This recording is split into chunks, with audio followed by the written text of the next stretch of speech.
Welcome to Tech Digest for February 12th. So, we're starting with a very interesting story development. Imagine that you're a maintainer and you reject a code contribution, but then AI writes a blog post attacking you. This is exactly what happened when developer closed a pull request from autonomous AI agent. So here's the issue. So the agent retaliated by researching the maintainer's commit history and publishing a hit piece to damage their reputation. It's a wild first of its kind case study of misaligned AI behavior executing a reputational attack out in the wild. So, this AI bot, Molt, it's running, development.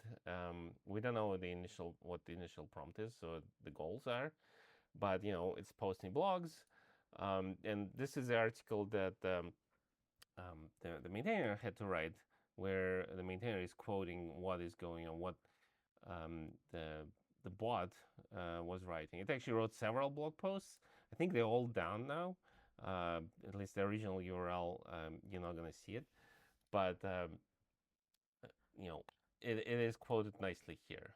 And honestly, you have to look at this issue. There's a lot of comments here, including from other maintainers of this project. What ended up happening is this is a good first issue that bot wanted to solve.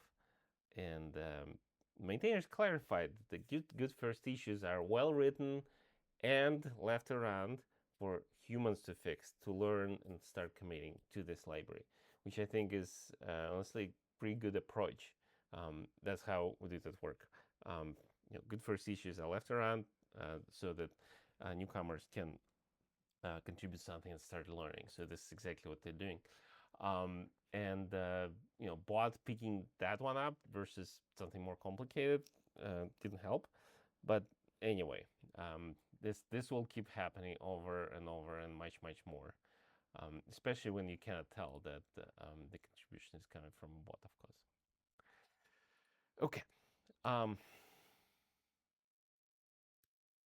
If you're tired of babysitting your terminal while code thinks, you will love this. A developer built a tool called Pion Ping that hooks into Claude's task completion state. Whenever the AI finishes a task or needs your permission to proceed, it plays a voice line from Warcraft 3 Pion. Pray for work, whatever. What was it say? I don't remember. Anyway, so it's a super fun, incredibly practical solution that ensures you never miss a notification when you are tab away to do other things. Visual Studio just starts, bouncing the notification in the toolbar, of course, and there are other solutions where you can plumb into your operating system notifications, for example, OS X, and then your watch will send you a notification, and this is all like part of just normal notification ecosystem. But this is funny, and this is good too. Google just rolled out a major upgrade to their specialized reasoning model, Gemini 3 Deep Think. This update is heavily geared towards science, research, and complex software engineering. The upgraded model is designed for deep multi-step autonomous reasoning, aiming to solve the kind of intricate logic-heavy problems that standard language models often struggle to complete. It is, yeah, it's more skewed towards science than English. That's what my understanding is. And yeah, so there's some interesting results here. So it likes to do those science things versus general knowledge. So that's pretty cool.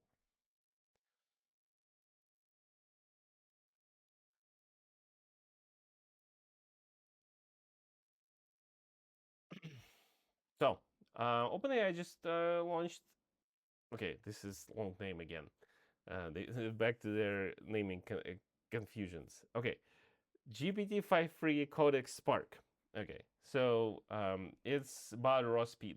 This model is specifically tuned for rapid prototyping and real-time interactive coding, where you need instant front-end integration and immediate feedback, for example. So it trades the deep, slow reasoning of other models for blazing fast token generation, tailored to the um, Codex model lineage, but there's something cool here. So first of all, it's like 1,000 tokens per second. So it's like page or two of text or code a second. So that's very quick. So that means it can also interact with large amounts of code or tool output. Second, most interesting thing is what this is running on. So this is not running on regular hardware. So if you remember this company, what they do is instead of taking a wafer of chips and cutting it into separate GPUs and then integrating those GPUs with high-speed memory and throwing some of those away, of course, for quality control and stuff like that, what they do instead is they don't do that. The whole chip is already the whole wafer is already set up to be one chip, right? Of course, parts of it can still go bad. So what they do is they have connectors already baked into the design between those separate chips, so they can turn parts of it off after manufacturing. So that's an approach. Definitely, gives you, I don't know how many fit. I think last I checked, the the number of Blackwells you can fit is like 20, 40, something like that. I don't remember on one wafer. So here you just take the whole wafer and ship it off. Disable some of the blocks and plug it in. I don't know how well the memory integration will work because that definitely reduces the perimeter area. How to plug in the memory, that's very important. But if you actually look at what Google is doing, is their architecture is not like a regular computer. What's called Van Neumann. It's not like it's pushing data back and forth between the computation and memory. That's what the Google stuff is. So I actually don't know what the Cerberus is doing. I'm not sure it's even open design, but something I'll take a look at after this. But that's pretty cool. So 1,000 tokens blazing fast, throwing stuff at you. And there is a little bit of fallout going on between OpenAI and ChatGPT that you'll start seeing. Sorry, not ChatGPT. OpenAI and NVIDIA that you'll start seeing soon.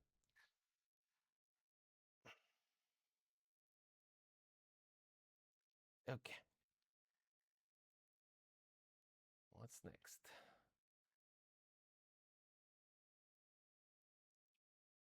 Okay, so we talk a lot about model sizes, but what about the harnesses? So a fascinating new blog post shows how the cybernetic system wrapping an LLM is just as important as the model itself. So yeah, so all those tools and plugins and stuff and skills. The author found that by simply updating the evaluation harness and the tools provided to the models, they were able to drastically improve the coding capabilities of 15 different LLMs in a single afternoon. Sometimes optimizing the environment yields better results than upgrading the model entirely. Yeah, and a lot of later newer models and also tools, they gotta go hand in hand. The harness is being run to when the model is trained. The model is trained to know about the harness and the tools.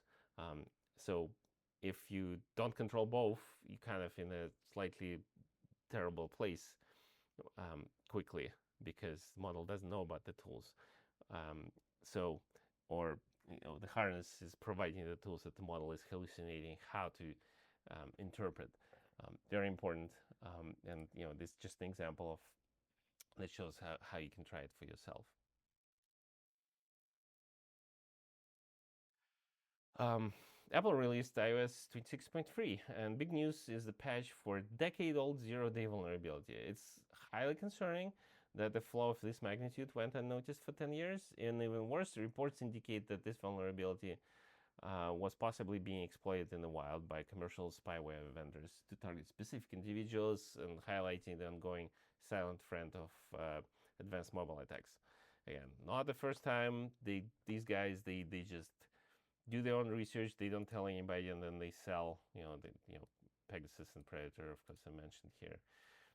They sell it as a service, unfortunately. Oh, I do want to see how Apple will actually address this going forward. Happy birthday to Apache Arrow. So since the inception in 2016, Arrow has become the absolute standard for agnostic in-memory column data exchange. It's an incredible piece of foundational engineering that now quietly powers a massive portion of modern data and analysis ecosystem, allowing different systems to share data at lightning speeds without serialization overhead. Yeah, that thing definitely sped things up instead of doing plain text. Now you have this format. Very cool.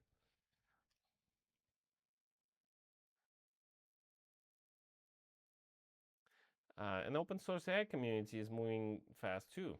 MiniMax just released their M2.5 text model, and it is posting some very impressive numbers here.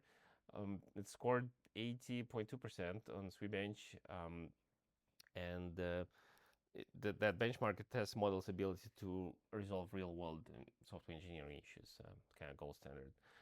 It's another strong indicator of how rapidly these models are closing the gap on complex coding tasks. Uh, you know, yeah, model is becoming on and off, less and more important. But yeah, this is open source stuff, guys. So um, we'll see. We'll see what the landscape looks like on the commercial models in 6 months. This is going to be crazy a little bit.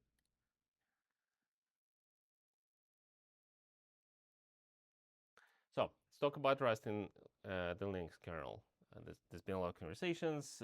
Linux has been kind of inviting it into the kernel, but this is a new Rust-based GPU driver, specifically targeting ARM Mali hardware. So it's sparking a lot of discussion right now because the future of the DRM subsystem in that accelerator and whether the memory safe languages like Rust will eventually become the default standard for writing new highly complex hardware drivers over traditional C.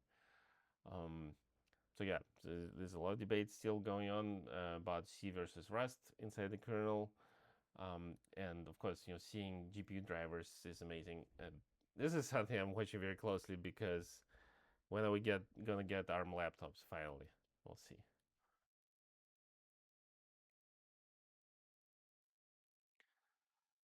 Um, so finally, if you miss classic Pebble smartwatch, you're gonna love this. A developer has managed to run the original Pebble OS directly inside the web browser without server-side processing. So boot. There we go. So the project works by taking a QEMU emulator that originally supported the ARM hardware that Pebble ran on, and compiles it directly into WebAssembly. It boots real firmware and renders the display into the HTML canvas here. Very cool. So this is nice to see. This is so unfortunate that Pebble went into what happened. Pebble, Fitbit, Google, something like that. I wish this was still a thing. All right. See you next time.